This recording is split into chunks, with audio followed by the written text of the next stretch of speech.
Hare Krishna, Gauranga. 30 key verses of the Bhagavad-Gita, still going on. We have 10 classes left to do. That's the full 30 key verses plus two bonus tracks on this one. I think I probably mentioned in the original introduction in my first video that there's a kind of alternates. There was two books going around, a brown one and a green one, that had those 30 key verses, and they had alternate verses. So I'm all about being thorough, so I've included those two as well. So you get the 32 key verses of the Bhagavad-Gita. There is 30 key verses, of course. This one is a very nice one.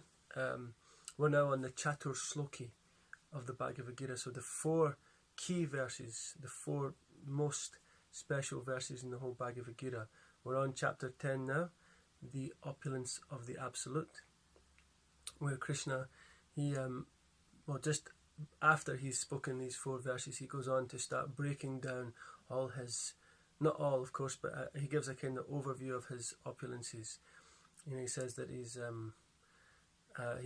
of mountains he's Meru, of immovable objects he's the Himalayas, of sages, he's like, I think he says he's Brigupati or something like that. He goes on to break down all these different opulences. And then of course he ends it by saying that don't get caught up in all these things, they're just a spark of my splendor. This is only just the tip of the iceberg, Arjuna. And this one sloka, actually, I had a point on this before even I open it up, is that I've known this verse like a few of the other ones in this 30 key verses. I think I have probably known them all at one time or another, forgotten them and re-known them, and so on and so forth. As I said, 30 key verses is one of those things that every devotee who wants to get into slokas starts by learning these, and then you'll get into Bhagavatam and Chaitanya Charitamrita, and you may even forget these ones. But I've known this Aham Sarvasya Prabhu for easily 25 something plus years, since I was a small kid. And it's only when you actually go deeper in to the shloka and to the Bhagavad Gita and to your practices of Krishna consciousness that you realise what the true meaning of these verses. It was a nice shloka. Someone had probably recommended it to my dad. We both learned it together. But I didn't know it was the catur sloki. I didn't know it was a 30 key verse. I didn't know how much importance in Prabhupada's purports and so on. So this is a good example of Krishna consciousness and how you advance. When you start Krishna consciousness or any practice, whether it's studying for maths or history exams or whatever it is, when you're doing your driving lessons or you're doing your job at work, you shadow someone, you mimic them, you watch what they're doing closely and you try and learn from them. But you're doing it at first without any knowledge, or at least maybe some knowledge, but without any depth, And then gradually, as you progress, you start to feel something coming from it. You start to get into the deeper meaning. You start to get realizations coming from Krishna, from the super soul in the heart. So this is why we keep refreshing, and this is again what I'm hoping to do: introduce if you're coming to spiritual life for the first time, or reintroduce to the devotees if any devotees are watching these videos. Either now or in the future, and for those who are advanced practitioners, then let's maybe go deeper into the meaning of these slokas. Om Namo Bhagavate Vasudevaya. Om Namo Bhagavate Vasudevaya. Om Namo Bhagavate Vasudevaya. Chapter 10, Knowledge of the Absolute. Shloka 8. Aham sarvasya prabhavo mata sarvam pravartate iti matva bhajante mam buddha bhava samanvitaha. I am the source of all spiritual and material worlds. Everything emanates from me. The wise who perfectly know this engage in my devotional service and worship me with all their hearts. Om Ajnana Timarandasya Gyananjana Shalakaya Chakshurun Militam Yena Tasmai Shri Gurave Namaha.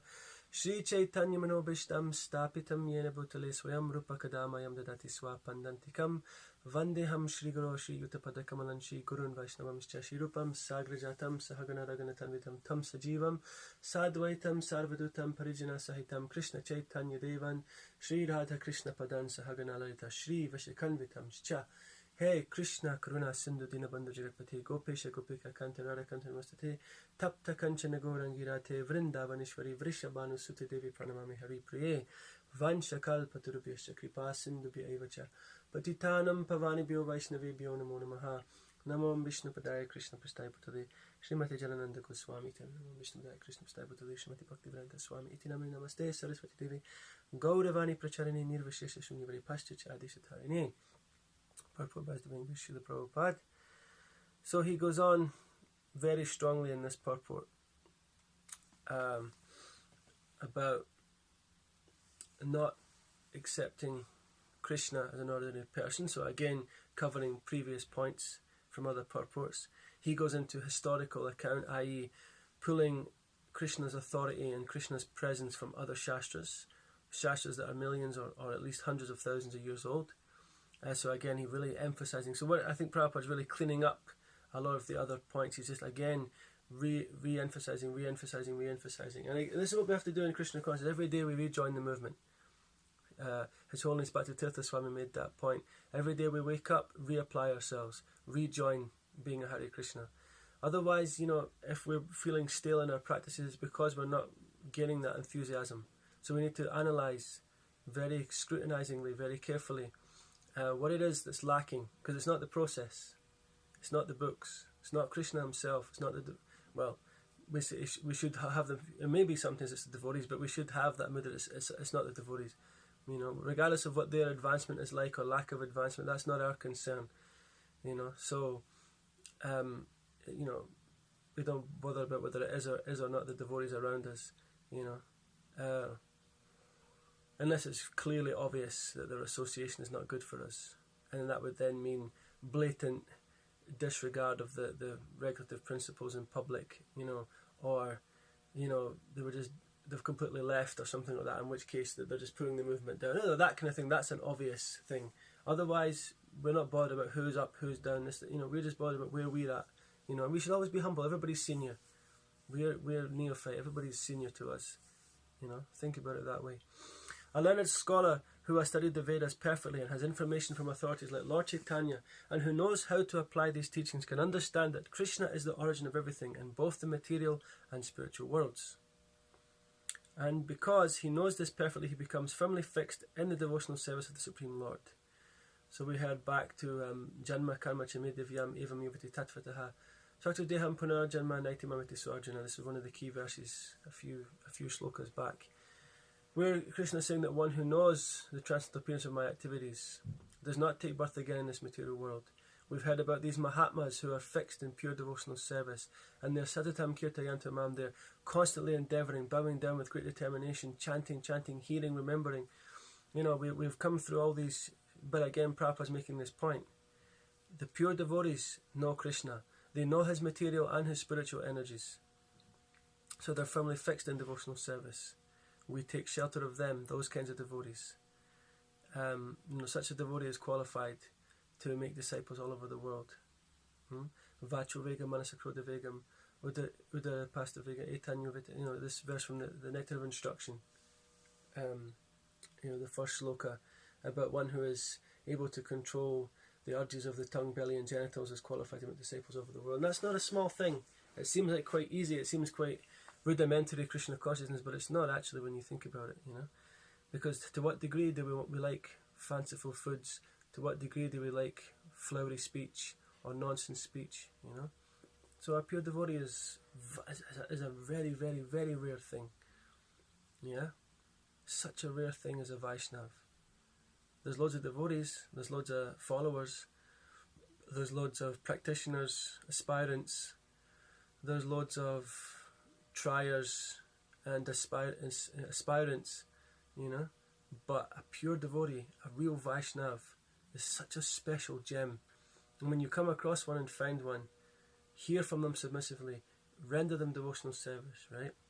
Give them everything you've got, because they will be able to guide us to Krishna.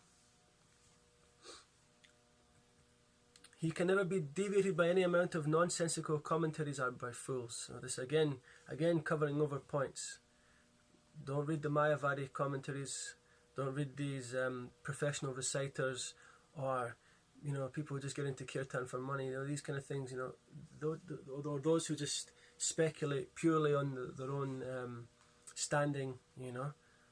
So don't get into foolish ideas of what God is, where the world come from, who we are, all these kind of things. It's leave it, trash, forget it. All Vedic literatures agrees that Krishna is the source of Brahma, Shiva and all the other demigods.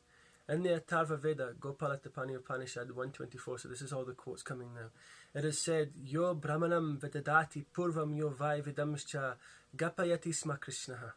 It was Krishna who in the beginning instructed Brahma in Vedic knowledge and who disseminated Vedic knowledge in the past. Then again, the Narayana Upanishad 1 says, Ata Purusho Havai Narayano Kamayata Praja Shrijayati. Then the Supreme Personality, Narayan, desired to create living entities.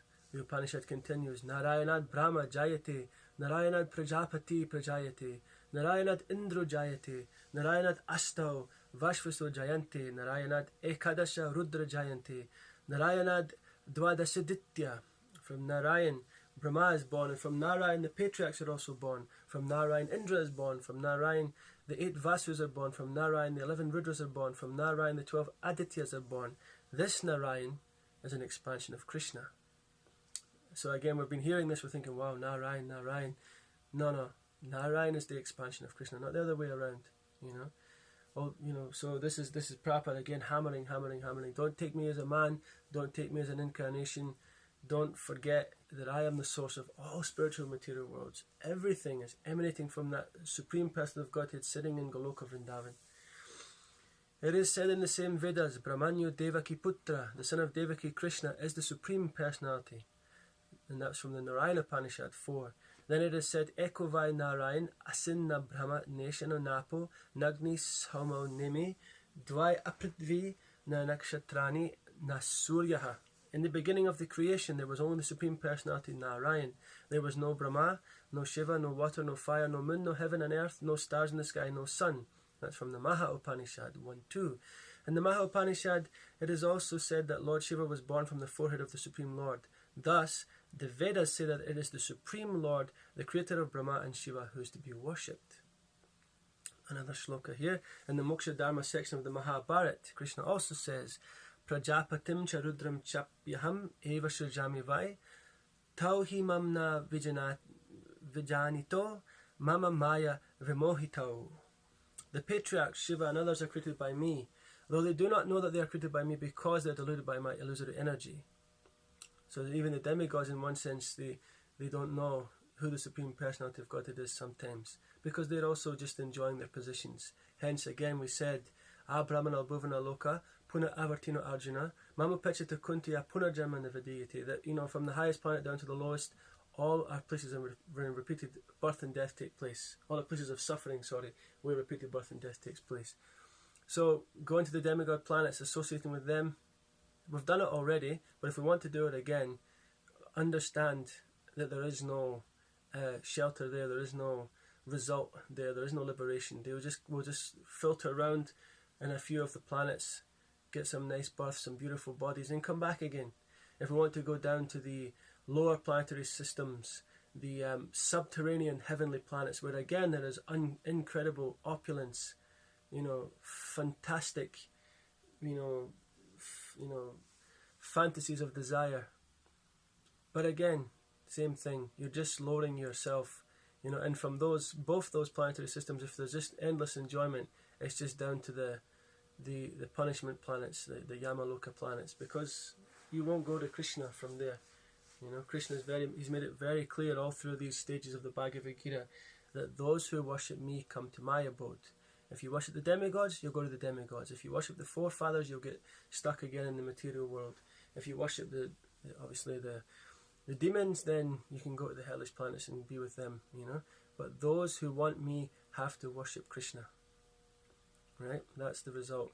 If you make a phone call, you phone the wrong number and you're saying, "Hey Robert, it's John, it's JD," you know. And he's like, "Who? Who's JD?" And you're like, "It's me, Robert," you know. He's like, "No, this is wrong number, pal. This is I'm William. You've called the wrong number." "Oh, okay, sorry." You know, it's a confusion. He's like, "What are you talking about?" You know. So you have to call the right number. You have to call Krishna's number to get Krishna. You have to, you know, worship Krishna to go to Krishna. It's the same thing. You've got your ticket. You've got your flight. or your train, or your bus, whatever it is detailed on there so that you can't make that mistake. So Krishna consciousness is like that. It's so detailed so that we can't get lost. We're not just saying like in other processes, there's God, there's his creation, there's his worshippers. Right, okay, cool, go for it. Some philosophy, don't do this, don't do that, do this, do that. Okay, we're saying there's a beautiful, blissful, supreme personality of Godhead in his world. It looks like this, it reacts like this, it doesn't do this, it has that. When you go there, you can do this, you can do that. When you're here in the material world, do this, do this, do that, do that, do that, and feel this, feel that, expect this, expect that, aim for this, aim for that. All the books are covering these things about what it should look like to be blissful, how you would achieve it, suggestions, realizations. We have all these different things. We have the pastimes of the Lord, we have the tattva of the Lord, we have the devotees sharing their memories, their own personal feelings, their own austerities. We have every example covered. And because we're living in the modern age, we're not so much in the Vedic age now. We've got phones and computers, and we've got different kinds of varieties of jobs, and we've got pleasurable pursuits, different kinds of sports, traveling all over the world, doing adventures, in different ways to express Krishna consciousness with new positivity and new energy, compared to how it would have been in Vedic India or the Vedic world for that matter. Another sloka here in the Varaha Purana is also said, Narayana paro devas tasmas jatas chatur mukhaha tasmad rudo bhavad deva sacha sarva jatam gataha. Narayana is the Supreme Person of Godhead, and from him Brahma was born, from whom Shiva was born. Lord Krishna is the source of all generations, and he is called the most efficient cause of everything. He says, because everything is born of me, I am the original source of all. Everything is under me, no one is above me. There is no supreme controller other than Krishna. One who understands Krishna in such a way from a bona fide spiritual master, with references from Vedic literature. This is the key thing. We should always be referencing back, always throwing it back to Krishna, always going back to the scripture. Engages all his energy in Krishna consciousness and becomes a truly learned man. In comparison to him, all others who do not know Krishna properly are but fools. Only a fool would consider Krishna to be an ordinary man. A Krishna-conscious person should not be bewildered by fools. He should avoid all unauthorized commentaries and interpretations on Bhagavad-Gita and proceed in Krishna consciousness with determination and firmness. Srila Prabhupada ki jai, Nitai Gaura Premanande, Hari Hari Bol.